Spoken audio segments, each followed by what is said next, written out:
يا ربي لك الحمد حتى ترضى ولك الحمد إذا ما رضيت ولك الحمد بعد الرضاء ولك الحمد أبدا أبدا أبدا. والحمد لله الذي أنزل على عبده الكتاب ولم يجعل له عوجا. والحمد لله الذي لم يتخذ ولدا ولم يكن له شريك في الملك ولم يكن له ولي من الذل وكبره تكبيرا. والحمد لله الذي نحمده ونستعينه ونستغفره ونؤمن به ونتوكل عليه ونعوذ به من شرور أنفسنا ومن سيئات أعمالنا. من يهد الله فلا مضل له ومن يضلل فلا هادي له. ونشهد أن لا إله إلا الله وحده لا شريك له ونشهد أن محمدا عبد الله ورسوله أرسله الله تعالى بالهدى ودين الحق ليظهره على الدين كله وكفى بالله شهيدا. فصلى الله عليه وسلم تسليما كثيرا كثيرا. ثم أما بعد، فإن أصدق الحديث كتاب الله وخير الهدي هدي محمد صلى الله عليه وسلم وإن شر الأمور محدثاتها وإن كل محدثة بدعة وكل بدعة ضلالة وكل ضلالة في النار. يقول سبحانه وتعالى في كتابه الكريم بعد قول أعوذ بالله من الشيطان الرجيم بل نقذف بالحق على الباطل فيدمغه فإذا هو زاهق ولكم الويل مما تصفون. رب اشرح لي صدري ويسر لي أمري واحلل عقدة من لساني يفقه قولي.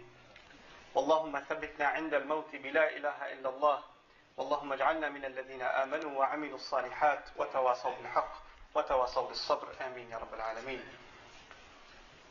In the brief khutbah today, as you all know, it's the farewell Friday sermon of the month of Ramadan, the month of the Quran.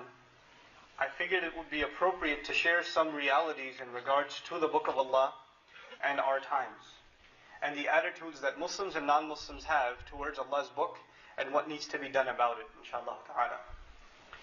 First and foremost, I want to share with you something you already know. We live in a religiously pluralistic society.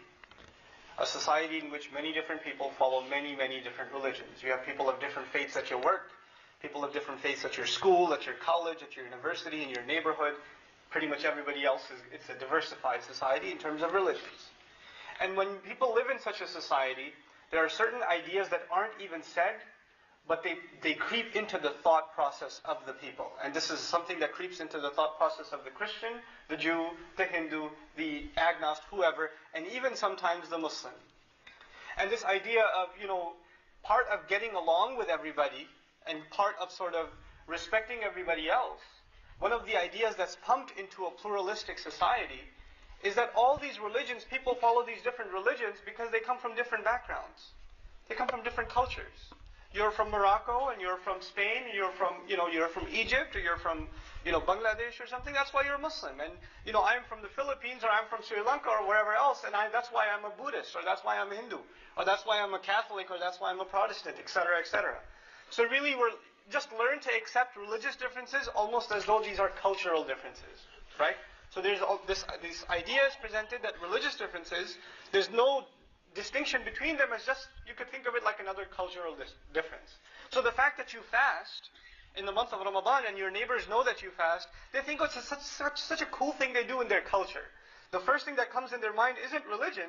The first thing that comes in their mind is these Eastern people, these brown people, these yellow people, these colored people, they fast. It's a thing they do out there, right? That's what it is. And sometimes the Muslim themselves, especially the youth, start thinking like that. Yeah, we're Muslim because we were born in a Muslim family. Or that's our heritage, that's how we are. These are the kinds of things we do because we come from that background.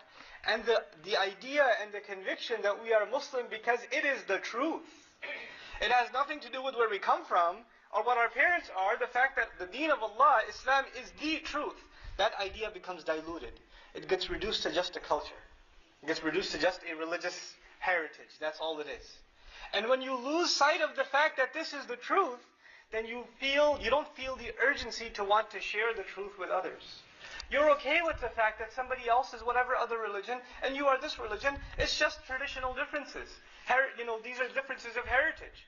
But when you're convinced this is the truth, and then when you're convinced of that, then you know everybody else, what they have is falsehood, then you feel a sense of urgency to want to share the truth with others.